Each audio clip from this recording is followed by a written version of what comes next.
Hey, my name's Chris Evans. I'm one of the TDs here at Animation. I've been animating for about 7 years, and I gotta say, I've never worked any place like this. With the bloodhound on his heels, my, the well run dry, and the crows in the cornfield.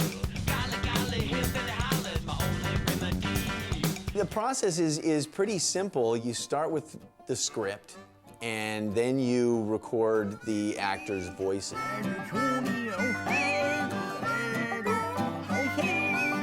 And then you start crafting with hand-drawn storyboards. You start crafting what it's going to look like. See? On time, just like I said. Right. That's the animator's guide to starting to build the physical performance. And in this movie, we had a lot of characters. There was probably over 200 characters designed. I would say, actually, that made it into the movie, there was about 165. Creating a character does start off with still 2D, still drawing and sketches. What the director has in his mind, he tries to tell the artist, and they'll put it on paper. And then it's the job of the modeler to take that and bring it into the computer world. And they'll come up with model sheets, so they have different views, profile views of the character, like from the side or the front.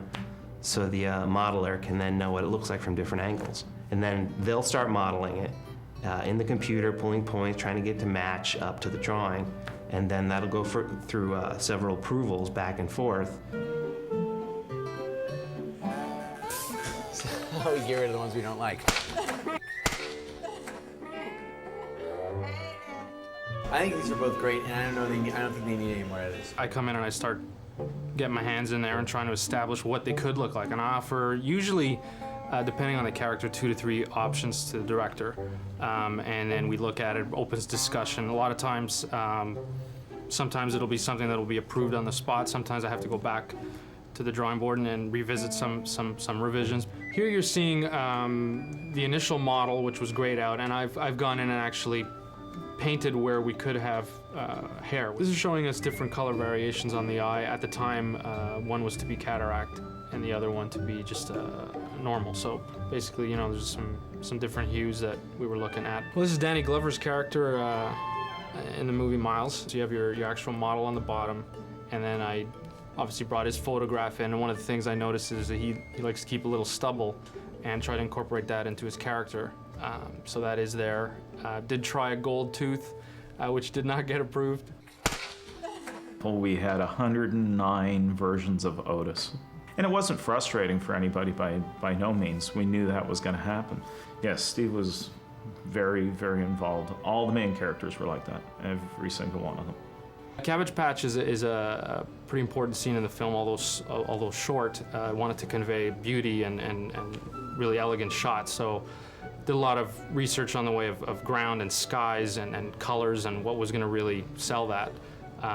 In the way of the junkyard, I actually pulled a lot of the crew and we went to several junkyards, which was very interesting. A lot of great things came out of it. And then it was a matter of just starting to create, trying to come up with a style that we felt hadn't been done in CG before.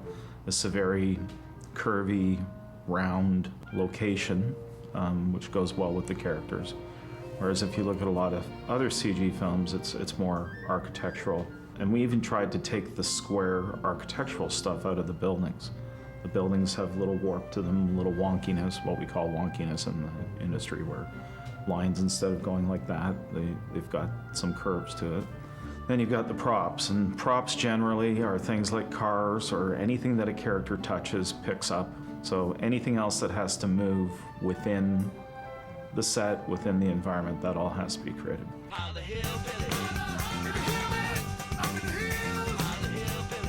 The basic role of the animation supervisor on a 3D film is to work with the animators in a given sequence and to sort of capture the performance that the director wants on a scene-per-scene basis. It would probably be more dynamic if he ran He right towards the camera. He could leap right out. Whoa! Right out the. You see him trying to. We just see him leap out.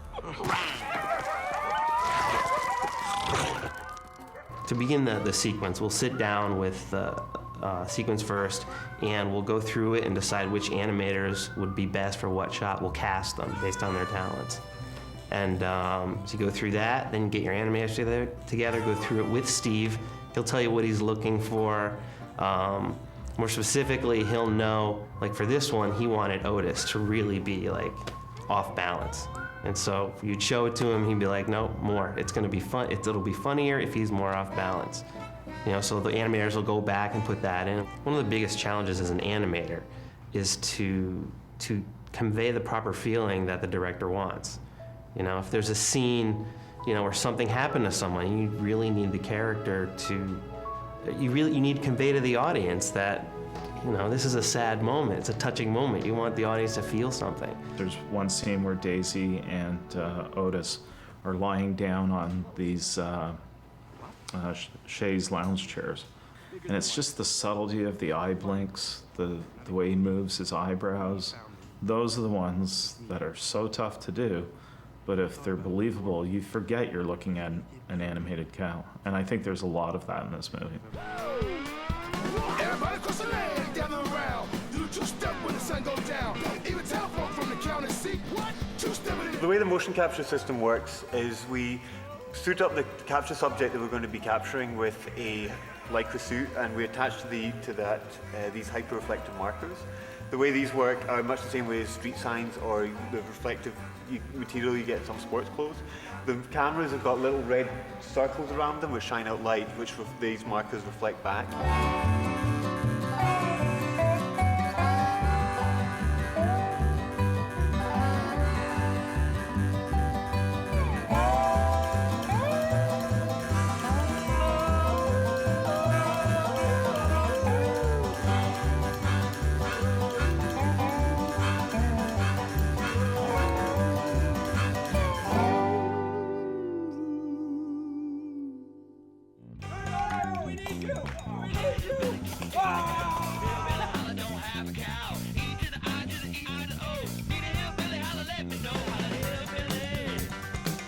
There's so much that has to be decided that ultimately, that's why I think if you can get a base of what the general goal is, look-wise, it allows everyone to be creative within that, you know, within that context. So having this goal of a living storybook allows everybody to put their spin on it and come up with their own specifics. So when it comes to approval time, you know, for the most part, I'm already looking at something that's in line with what the common goal is. Here we go. We're going to the other building because one large building is not enough to house the talent that we have on this picture. Quick game of fake foos every day. Well, well, well, look what we have here. Don't do it.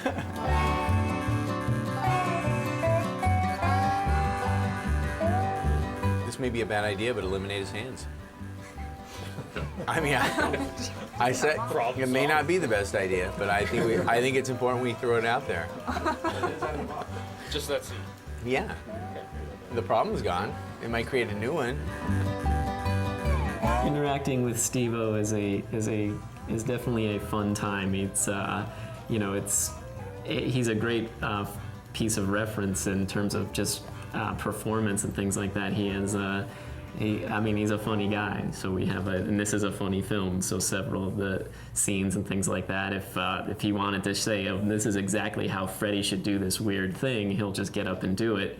And after, you know, several minutes of laughter and whatnot, you sort of get back to, okay, so this is how he should be, this is how he should behave here, or whatever. But yeah, it's definitely a good time because, you know, he keeps it entertaining as well as work. I like to tip the crew. Whenever somebody does a really good shot, it's like. The technology's gotten to a point where it's a lot better for an artist. It's a lot easier for an artist because you're a lot earlier on, you're always fighting the technology, which takes away some of your creative juices. You're always getting frustrated by technology and not being able to put out there what you want to based upon the limitations of that technology.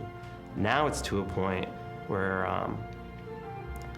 if you have a crazy idea in your head, it's becoming a lot simpler to be able to animate that in the computer.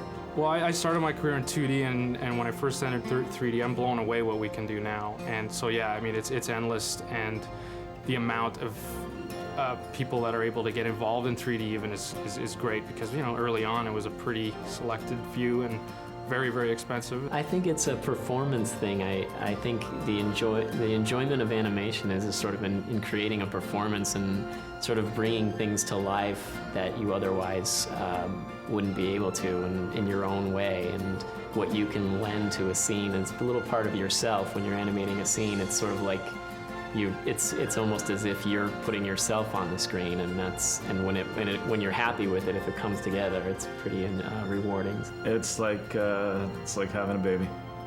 There's no other way to describe it, because when you see it all come together, textured, and I mean, it doesn't even have to be moving. You know, the first time you see it, you're like, yes. When people, without being judged or, oh, I think this could be better, it's really more of a question of, can you raise that? What would we do to make it better? I think the best part of people just clicks in. And it gets more exciting, because then you're playing in this land of, well, it's already really good, but is there something else, you know? Back to work! Back to work! Let's go, go, go, go! Movies don't pinch themselves! Golly, golly, rooster in a hen house with the bloodhound. The surf culture here in San Clemente, and Lower Trestles especially, which is one of the best surf spots in North America, makes this a truly amazing place to work. I surf every day. It's been just a wonderful way to refocus myself, and and that was my boss, Jason. Woo! Anyway, it's a blast, and my coworkers are great too. Hillbilly, can you feel me now? Hillbilly holler, don't have a cow.